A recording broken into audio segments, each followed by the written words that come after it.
I just have to be ruthlessly guarded in what I give time to, because there's no question about it.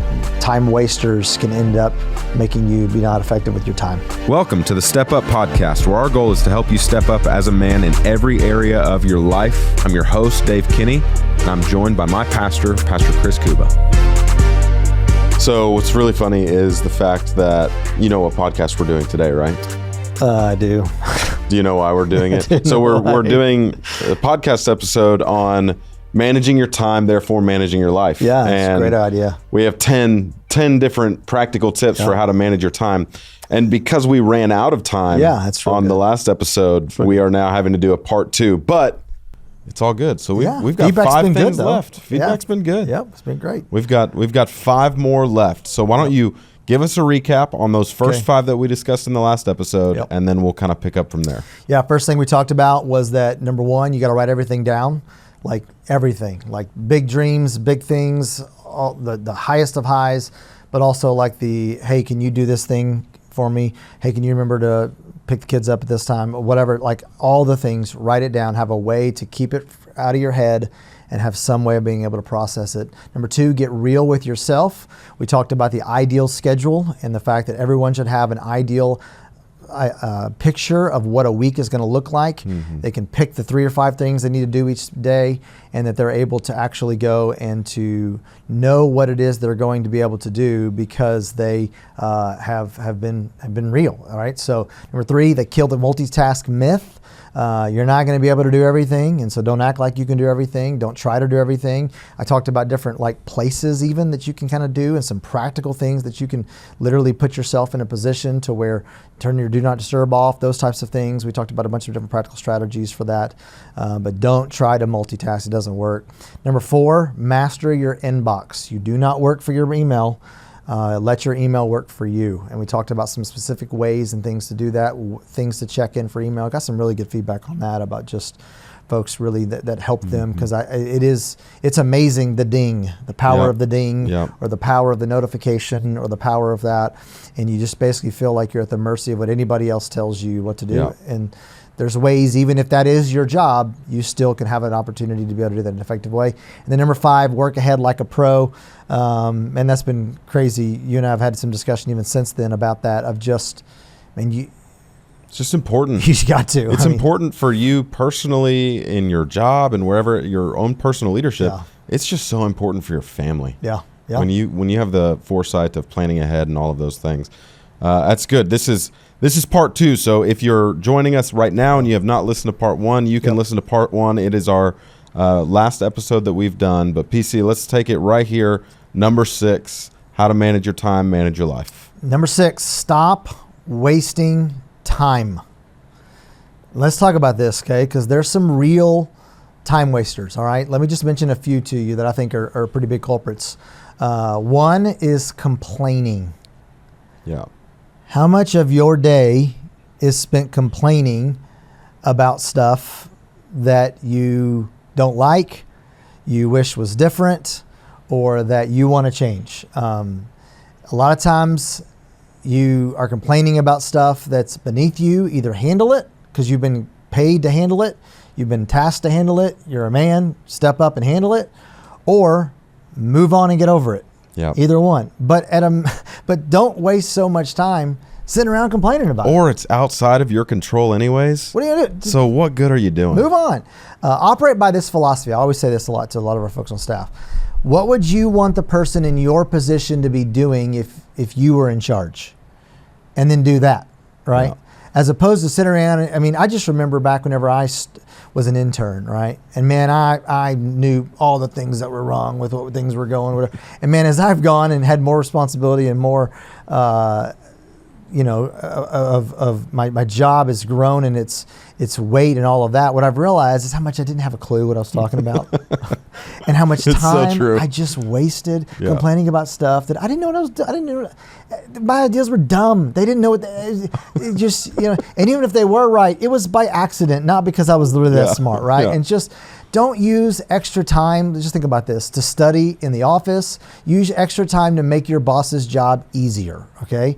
There's so much wasted time complaining about things that you couldn't change even if you wanted to. Work hard and let God figure it out. Yeah. Like that's what the Bible tells us, that principle over and over again. So often it's about do what you can control and then let God do what he can control. Right.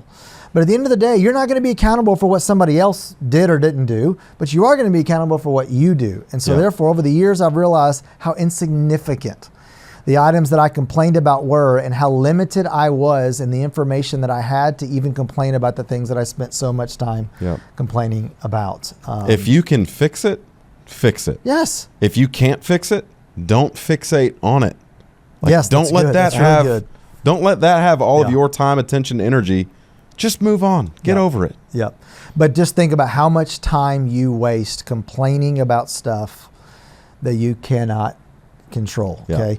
Another one I tell you got to be very careful about time waster. Social media. Yeah.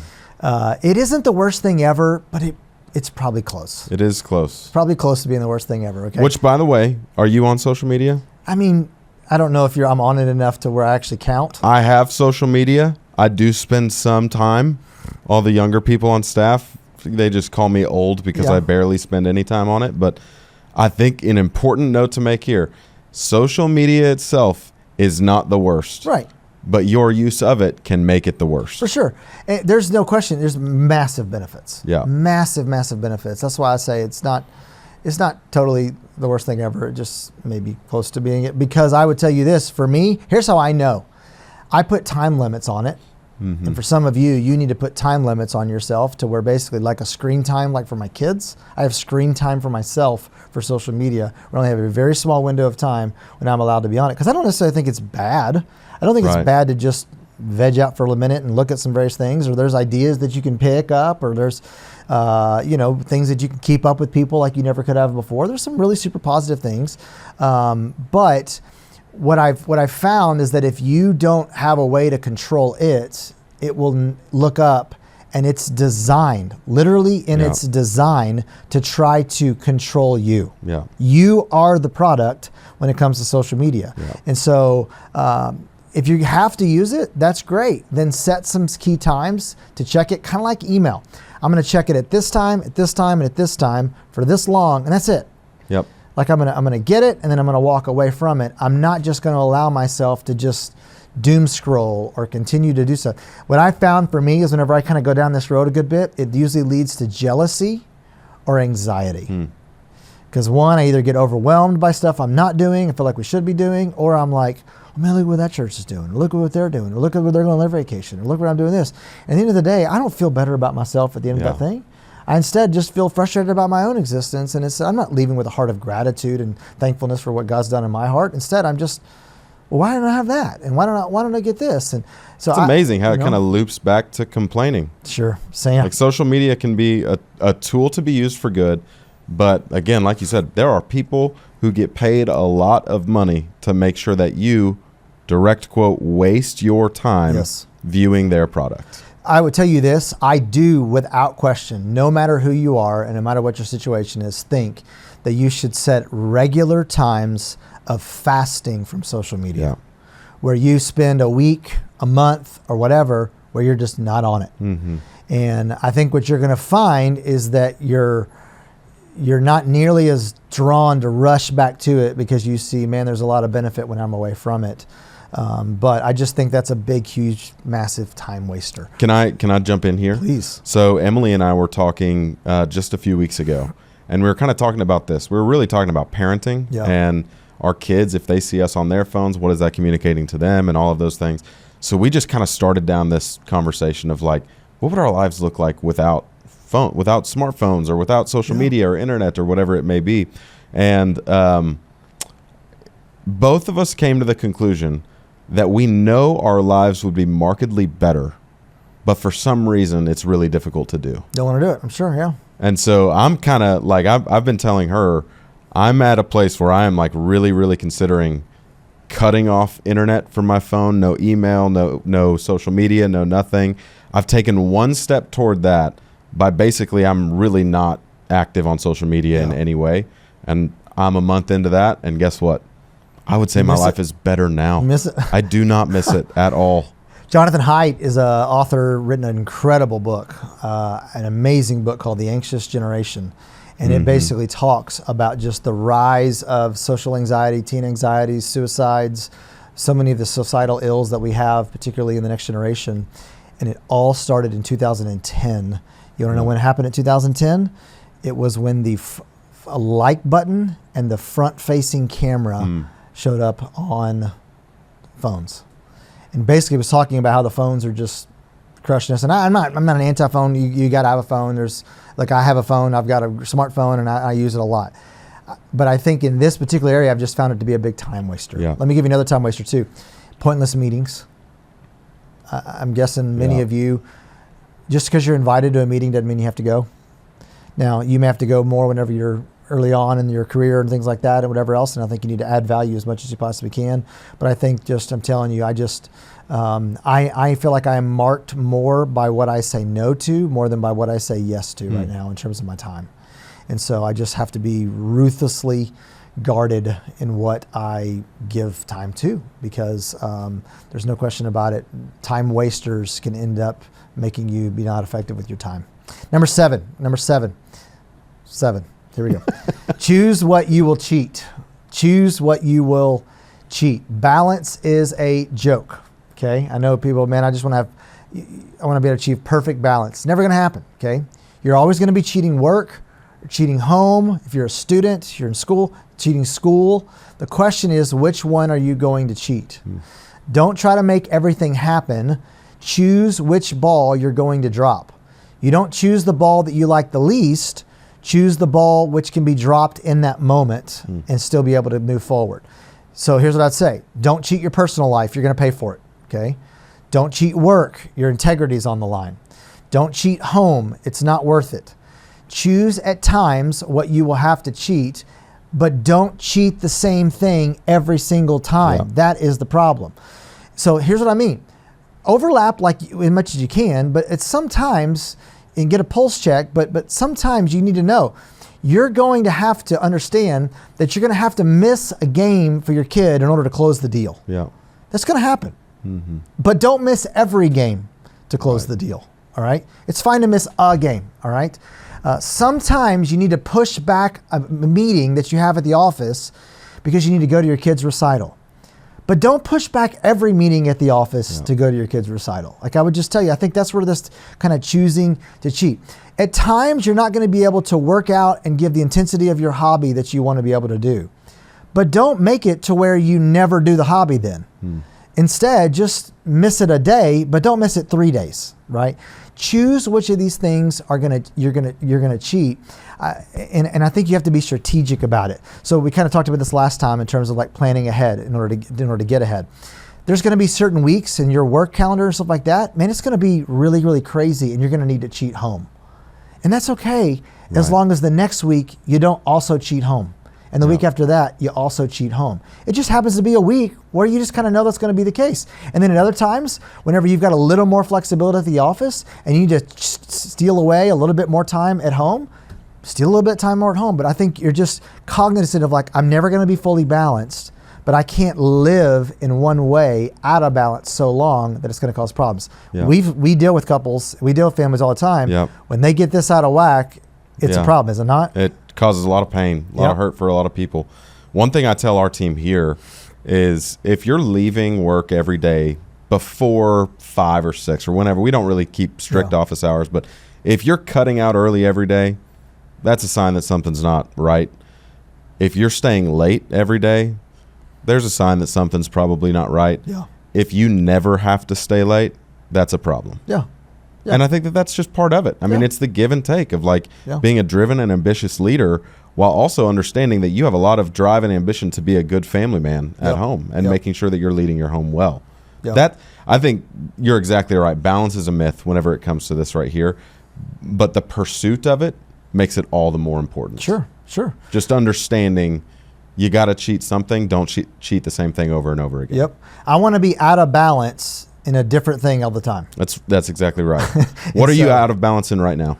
Right now, I am definitely out of balance, probably at home. And what I mean by that is that I was just on a trip last week where I was away for a couple of days doing some work stuff, and it was a great time, great trip and all of that, but I missed a game. I missed a tournament of my daughter, my senior daughter, and so there's a little bit of that that's like, I feel like I'm kind of playing catch up a little bit, and it was fine. It was no big deal. My wife's sending me updates constantly and all that kind of stuff, so I kind of got, but because I was away, had to be away, like I'm for sure not going to didn't miss her game last night, and I'm for sure not going to miss her game Friday night, right? And so it's a little bit of, but that just, it was a work deal. It's not every week. It's not all the time. I know that I've got a work event. I'm speaking at a church coming up in a couple of weeks, and that's going to be on a night when she has a game. And I remember talking to my wife about that, and we decided she's probably going to lose that game, probably not going to do very well. So we're going to it's a good game to miss, kind of a deal. But like we kind of thought that through, and I just decided, okay, I kind of want to take this speaking opportunity, and it's going to mean that I'm going to miss this. But I don't make it a habit of missing my daughter's games. She would never say, Dad doesn't come to my games. She would say, Dad comes to all my games. But I'm not perfect attendance. I'm never going to miss my kid's game, whatever. That's not, something's wrong. You're not doing a very good job at your office, most likely, if that's the case. There's a little bit of that. But that being said, there's also times that I also like, okay, I've got a situation, my son's got a game tonight, all right? And so I'm never miss stuff, but I am tonight, and I'm going to miss something we got going on here at the church because I'm going to go and see his game. It's very rare that that's the case, but it just happens to be that because I'm going to make sure I cheat that well. It's just, again, I think this balance. goes back to the last episode whenever we were talking about planning ahead. Totally. Owning your calendar, thinking ahead on things, because even in this state, you miss a game. Well, I can tell you just from knowing you're going to make sure that you do not get out of balance at home for an extended period of time. Yeah. So there's probably going to be a time where you cut out of work a little early so you and your daughter or son, whoever game it is, get time together. Yeah. And I think it goes back, if you know what your ideal week is, if you've written down all of your assignments and all of the different things that you need that come up, the tasks that you've got to do, you're able to manage this. So I know where can I give, where can I take, where can I go and where can I be out of balance, but in different things. Being out of balance best. Yes, and that for that day, for that week, for that time. Number eight, invest in your tools. Invest in your tools. This is kind of a little techie here, but I think it's important for us to think this through. Get the right tools for the right job. You and I have this conversation. We've got the same people that we kind of always call because I'm not going to put this on you. I'm going to admit it for myself. I'm not handy. I don't necessarily I own know. a screwdriver and a hammer. But you don't own a drill. Which don't know if you're a man. That's why I'm in a small group. Because those guys can let me borrow it. But the point being is that we've got certain friends that we know we can call. Who we know they have whatever tool exists that's ever been made to be able to do whatever problem that we have. And part of the biggest issue that I have, part of the reason that I'm not handy is one, I've just never known, been taught or whatever. But part of it is too, is that I don't know what I need to have. I've got these same guys that come over to my house and be like, do you have a whatever? And I don't even know what the whatever is. Google it and be like, I don't know what that is. The same thing is true when it comes to managing your time. You got to have a good task management system. Okay. You've got to have a good way, a good app that you use that's your task. You said Todoist is what you said you use. I use OmniFocus. That's my app that I use, right? You've got to have some way where I know when my notes app or whatever it is, piece of paper, you've got to have some good task management system that you can put in place that's going to help you do that. You need to have a good calendar. Digital calendar, paper calendar. I mean, I don't really know how people still do paper calendars, but my mother-in-law does, and she crushes it. She doesn't miss anything. Let me She's brag amazing on at it. Emily.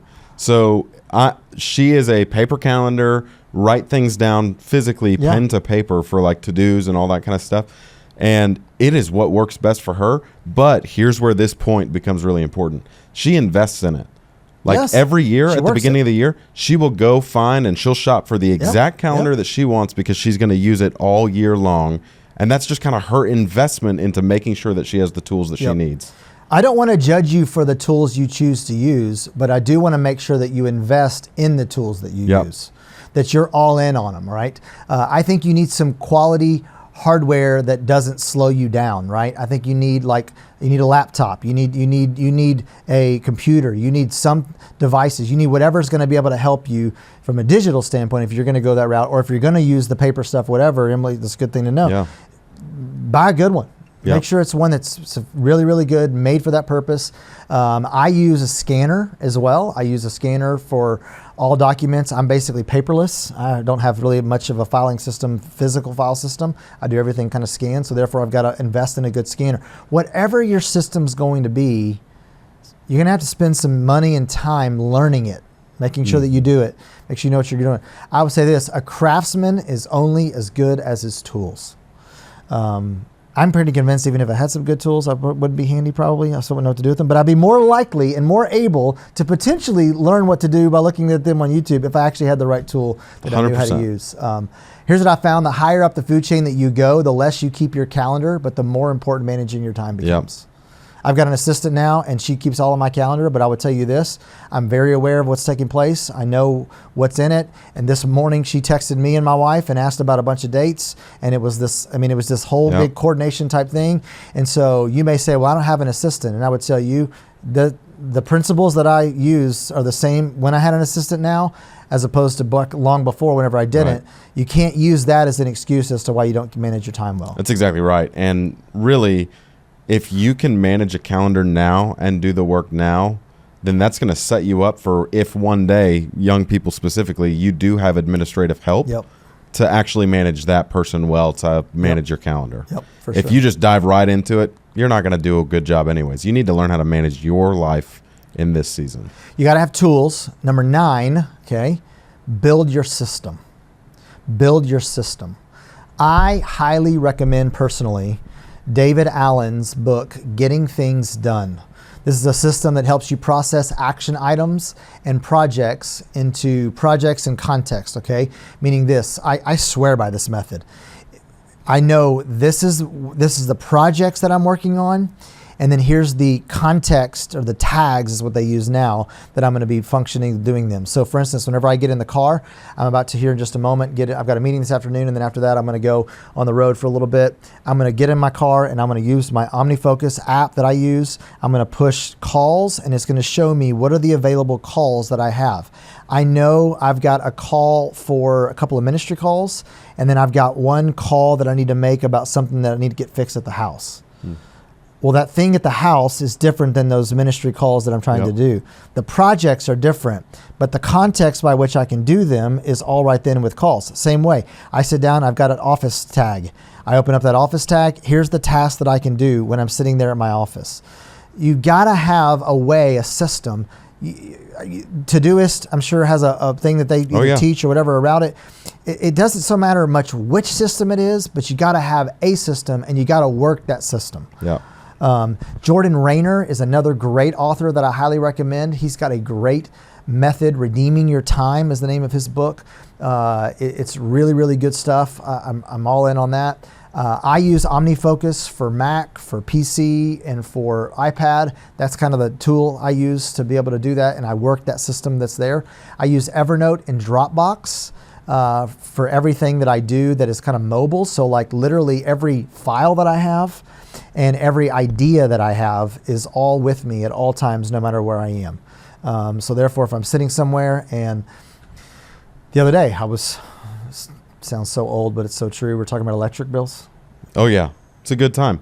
It's brutal. Yeah. So talking about that, and how much did you pay before? And I literally typed it up, looked it up, my electric bill. Oh, okay. Popped right up. It's in my Evernote. So wait, do you take the bill and PDF it, drag it from my email into your Evernote? Right into Evernote. What tab is it under? Electric bill. Okay. That's so good. The point being, you need a way to have everything. These days, everything needs to be digital. Everything needs to be mobile. That's why I have a scanner. That's also why that's part of me processing my email.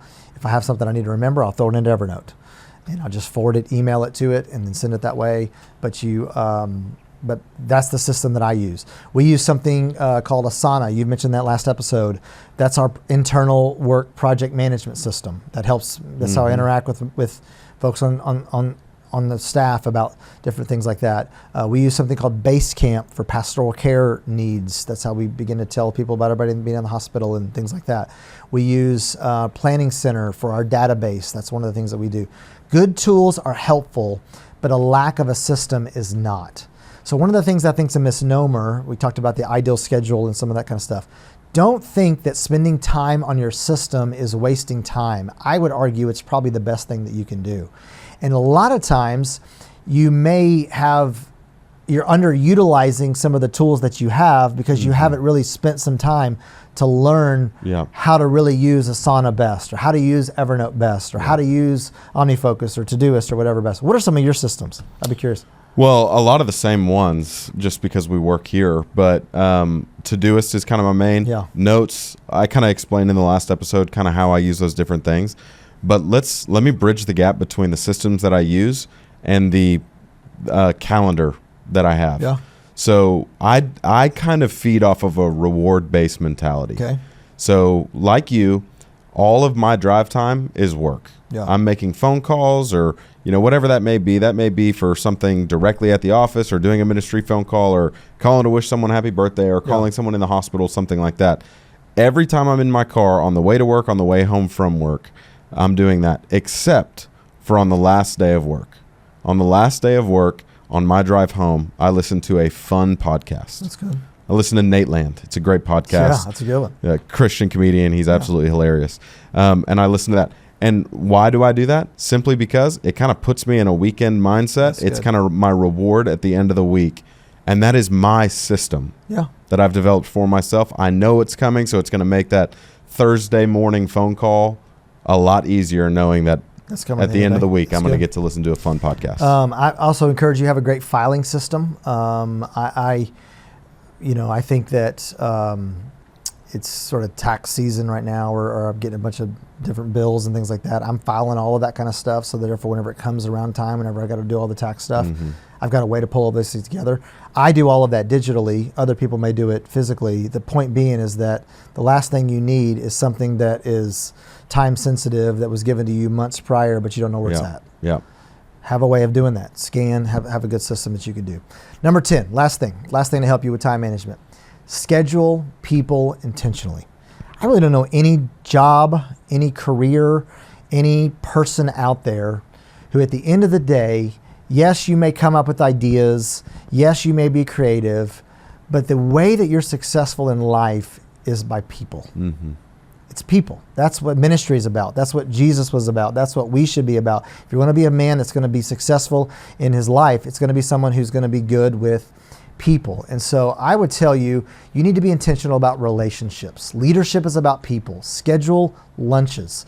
Make those calls. Build your network. Most importantly, make time for people who matter most, which is your family and your close friends. A lot of these things that we've been talking about time management, can really be applied here to where, like, I mentioned to you that last week I was going on a work trip, and I was going, but you know what I did? I took my daughter with me. Mm-hmm.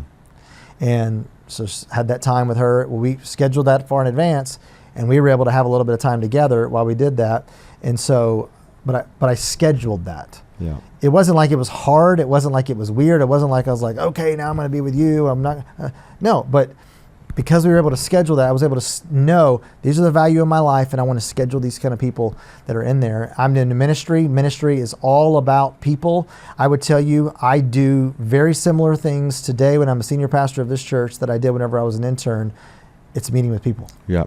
I mean, it's just having meetings. Mm-hmm. The significance of the meetings may be a little bit more than they used to be, but at the end of the day, it's the same basic function of just scheduling and getting with people and building relationships. That's what we were doing right before we came upstairs today to record this. It's just, but I would tell you, you may be a people person and you may just love that, and that may be easy for you, or you may be more of a task person and that may not be. But I think even if you are a task person, don't let that be an excuse for you not to do people. Schedule people. Absolutely. Like if that's the case, schedule meetings with people.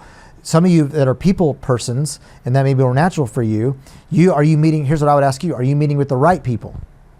Are you moving yourself further? Are you putting yourself in the relationships of the friends that we talked about a couple episodes ago that you need to have, the friends that are going to push you, the friends that are going to encourage you, the friends you're going to laugh with? If not, schedule those times when you're together with those particular people. Schedule people out constantly. Pray through, make prayer list of people that you're scheduling and you're praying for, that you're scheduling and you're building those relationships, you're investing in them. It's just going to be so key. Schedule people intentionally. Let me close with this. If I can. I've given you 2 episodes here now. Here's your homework, okay? Got 3 things for you to do for homework, all right? Number 1, pick out one of these strategies for you to implement this week. Maybe you need to mess with your system. Maybe you need to get a better tool. Maybe you need to sit down with the calendar and schedule some things further out. Maybe you need to create an ideal schedule. I don't know which one of those particular things. You're not gonna be able to do them all and every right away, but this week, pick one of them that you're gonna go and you're gonna implement one of these strategies that we've talked about to try to help you be a better manager of your time. Number 2, okay? Write down your 3 biggest time wasters. I've given you one. I've given you 3 other options. You can choose those, or maybe some other ones. Social media, complaining, meetings you don't need to be at. There's got to be other ones I'm sure that you could put on your list. Write out what those are so that you can identify them and not let it keep you from being as productive as you need to be. And then number 3, schedule one important conversation that you've been putting off. Maybe one meeting that you need to have that's going to help you network. Maybe one interaction that you need to have with a family member or a loved one, or a relationship that maybe has just gone stale that you need to invest in. Schedule those people intentionally and see if God's not going to be able to honor that by you just making that investment of your time. Hope this has been helpful. Good. It's really good.